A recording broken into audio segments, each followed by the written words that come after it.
সোনাপুৰৰ যিটো ঘটনা হৈছিলে বিভিন্ন দল সংগঠনে অভিযোগ কৰি আছে যে এহেজাৰ এহেজাৰকে টকা দিয়া হ'ব যোনে আক্ৰমণ কৰিব চৰকাৰী বাহিনীৰ ওপৰত, পুলিচৰ ওপৰত। আপোনালোকে জানে যে ট্ৰাইবেল বেল্ট এণ্ড ব্লক যিখন আইন, সেই আইনখন গোপীনাথ বৰদলৈ কংগ্ৰেছ দলৰ মুখ্যমন্ত্ৰী হৈ থকা অৱস্থাত এই আইনখন প্ৰণয়ন কৰা হৈছিল আৰু নিৰবিচ্ছিন্নভাৱে ট্ৰাইবেল বেল্ট এণ্ড ব্লকত সন্দেহযুক্ত লোকসকল আহি সোমাইছে আৰু যিসকল লোক আহিছে তেওঁলোক ভূমিহীন নহয়, ওচৰৰে বুঢ়া বুঢ়ী গাঁও, তেওঁলোকৰ নিজৰ ভোটাৰ লিষ্টতো নাম আছে, মাটিও আছে।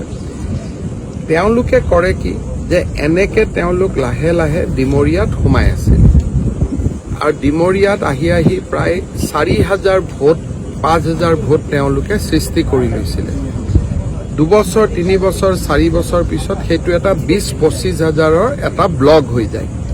তাৰ পিছত তেওঁলোকে ৰাজনৈতিকভাৱেও সিদ্ধান্ত ল'ব আৰম্ভ কৰে আৰু যেতিয়া 25,000 মানুহ হৈ যায় তেতিয়া ৰাজনীতি কৰা মানুহসকলে এভিকশ্যন কৰিব নিদিয়ে, কাৰণ তেতিয়া তাত অভিয়াছলি এটা ইমান ডাঙৰ ভোট বেংক, গতিকে মানুহে এভিকশ্যন কৰিলে যি পাৰ্টিয়ে নহওক আপত্তি কৰিব যে এইখিনি এভিকশ্যন কৰিলে আমাক ভোটাৰে বেয়া পাব। আৰু এই যে মাতি লৈ আহে, কিছুমান দালালে মাতি লৈ আহে। আমি সোণাপুৰত দালালখিনি আমি আইডেণ্টিফাই কৰিছোঁ, তেওঁলোকক আমি এৰেষ্ট কৰিম। মানুহবিলাক নিজেও নাহে, অলপমান পইচা লৈ দালালবিলাকে আনি বহুৱাই দিয়ে।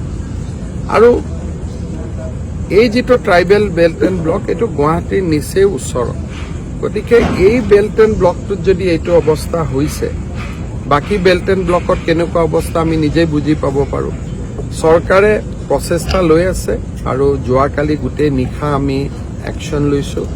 আজিও DGP তাত গৈছে, কালি এবাৰ সময় হ'লে ময়ো যাম আৰু আমি তাত ট্ৰাইবেল বেল্ট এণ্ড ব্লকত যিমানখিনি সন্দেহযুক্ত নাগৰিক আহিছে আমি গোটেইখিনি উচ্ছেদ কৰিম।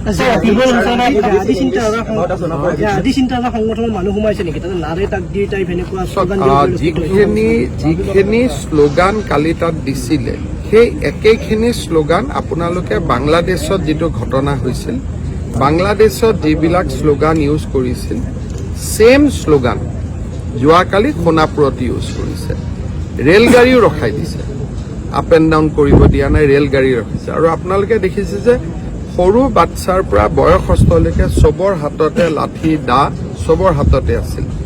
আৰু কালি যদি পুলিচ তাতে লগে লগে ৰিইনফৰ্চমেণ্ট নহ'লহেঁতেন বা গুলী নহ'লহেঁতেন, হয়তো বহুত ডাঙৰ ঘটনা এটা ঘটি গ'লহেঁতেন, অসমৰ হিষ্ট্ৰীত নোহোৱা ঘটনা এটা ঘটি গ'ল। অসমত ট্ৰেডিং কেলেংকাৰীৰো তদন্ত চলিব, সোণাপুৰতো উচ্ছেদ চলিব। ইয়াত এটাৰ পিছত এটা ধৰণৰ বস্তু নাই যে এটা তল পৰিলে আনটো হ'ব। ট্ৰেডিং কেলেংকাৰীটো কোনে ধৰিছে? ময়েতো ধৰাইছোঁ। মোক টকা দিব হওঁতে সন্দেহ হওঁতেতো মই ধৰিলোঁ, কিন্তু গোটেইটো কেলেংকাৰীটো মইহে ধৰিলোঁ, বেলেগেতো ধৰা নাছিলে। গতিকে এতিয়া ধৰা মানুহজনকে আক্ৰমণ কৰিলে তাৰ মানে কি? অপৰাধীক আমি সাহস দিব খুজিছোঁ যে তোক মুখ্যমন্ত্ৰীয়ে ধৰিছে, গতিকে আমি মুখ্যমন্ত্ৰীকে ধৰি দিওঁ। এইটোৰ মিনিংটো কি? যিজন মানুহে গোটেই ঘটনাটো পোহৰত আনিলে তেওঁকে গালি গালাজ কৰা মানে ইনডাইৰেক্টলি অপৰাধী কেইজনক ভিটামিন দিয়া হ'ল নে নাই? এতিয়াতো আপোনালোকে জানে চেনেলবিলাকত বা বিভিন্ন ইউটিউব এওঁলোকৰ ওপৰত পডকাষ্ট হৈছে, এওঁলোকক হিৰো বনাই আছিলে, মইতো দেখা নাছিলোঁ। যেতিয়ালৈকে মোক 1 কোটি টকা দিব অহা নাছিল, মোক মানে ৰিলিফ ফাণ্ডত, তেতিয়ালৈকেতো এওঁলোকক চবেই হিৰো বনাই ৰাখিছিল। হিৰো বনোৱাততো মই নাই। এইসকলক হিৰো বনাই কোনে ৰাখিছিল? আমাৰ সমাজৰ একাংশই ৰাখিছিলে। গতিকে এতিয়া আৰু এইটো পলিটিকেল কৰি মোক গালি গালাজ কৰি কি লাভ আছে? মইতো চবকে ধৰুৱাইছোঁ আৰু মই এইটোও তদন্ত দিছোঁ যে অহাকালি কেনেকে অপৰাধী কেইজনক জিমখানালৈকে লৈ যোৱা হৈছিল। মই কালি প্ৰথম গ্ৰেপ্তাৰ কৰি আমাৰ এটা পুলিচৰ ফৰ্চে তেওঁলোকক জিমখানাত লৈ গৈছে, লৈ গৈ এটা চেনেলক সাক্ষাৎকাৰ ল'ব দিছে। পুলিচ আৰু সাংবাদিকৰ সম্পৰ্কটো এইটো চিন্তনীয়। তেওঁলোকক আমি এৰেষ্ট কৰিছোঁ, পোনে পোনে লৈ যাব লাগে থানাত, লৈ নগৈ জিমখানাত লৈ আহি পেলাই এটা চেনেলক আকৌ তাৰ ইণ্টাৰভিউ ল'ব সুবিধা দিয়া হৈছে। মই নিজে 7:30 বজাত ইণ্টাৰভিউ চাই আছোঁ, তেতিয়া মই DGPক ফোন কৰিলোঁ, আৰে মই ইণ্টাৰভিউ চাই আছোঁ, মানুহ থাকিব লাগে লকআপত, ইয়াত ইণ্টাৰভিউ হৈ আছে। কেছটোৰ পিছত মইহে লাগি আছো। মই মুম্বাইত আছিলো, ৰাতিপুৱা মই ছাডেনলি টিভি চাওঁতে দেখিছো, আপোনালোকে সেই চেনেলটোৰ তলত দৰ্শকত মোৰ নামটোও দেখিব, মই চাই আছো। মই দেখিলো যে ইটো জেলত থাকিব লাগে, ই কেনেকে ইণ্টাৰভিউ দি আছে। তেতিয়া মই ফোন কৰি হুলস্থুল লগালো। গতিকে মইতো ইয়াৰ পিছতে লাগি আছো, আৰু আজি আমি কেবিনেটত সাহসী সিদ্ধান্তটো ল'ম ইয়াৰ ওপৰত। সেইবিলাকত কোনো ইছ্যু নাই। গোটেই কথাবিলাকৰ মাজত আপোনালোকে ক'ৰবাত সোমাই আছে, কোনোবা ইউটিউব, কোনোবা চেনেল। ঝামেলাটো আপোনালোকৰ পৰাই আহেগৈ, ঝামেলাটো মোৰ পৰাতো নাহে। এই গোটেই ঝামেলাবিলাকো আপোনালোকে এনেকে বিয়া খাব গৈছিল, কি খুৱাইছিলে, কি খাইছিলে, যিবিলাক এতিয়া ইউটিউব ওলাই আছে, এইবিলাকতো মই কৰা নাই। আৰু আধা ইউটিউবক চাব লোকসভা ইলেকশ্যনৰ সময়ত এই আধা ইউটিউব চেনেলে মোক গালি পাৰি আছে।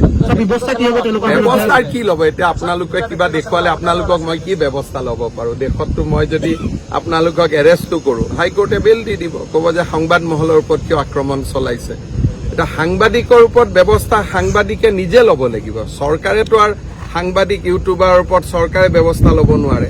আৰু যিমানবোৰ ইউটিউবাৰে এওঁলোকৰ ইণ্টাৰভিউ লৈছিল, আপোনালোকে চাব লোকসভা ইলেকশ্যনত এই আটাইবোৰ ইউটিউবাৰে বিজেপিক গালি গালাজ কৰি আছে।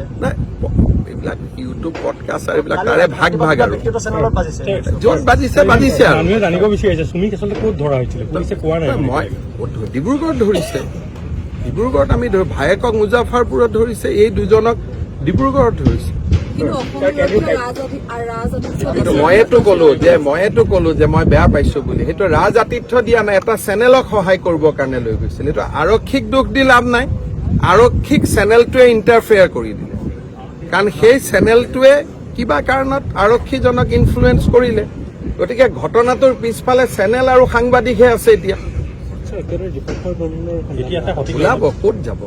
ওলাব এটা দিনত। এতিয়া এজন মানুহ পলাই গলে আপোনালোকে যেনেকে কয় পুলিচে ধৰি আনিব লাগে, তাৰমানে পুলিচে এড্ৰেছটো গম পাব লাগিব, পুলিচৰ লগত লিংক থাকিব লাগিব। সময় লাগে। কিছুমান অপৰাধী ধৰোতে 5 বছৰ লাগে, কিছুমান 2 বছৰ লাগে, কিছুমান 2 দিন লাগে।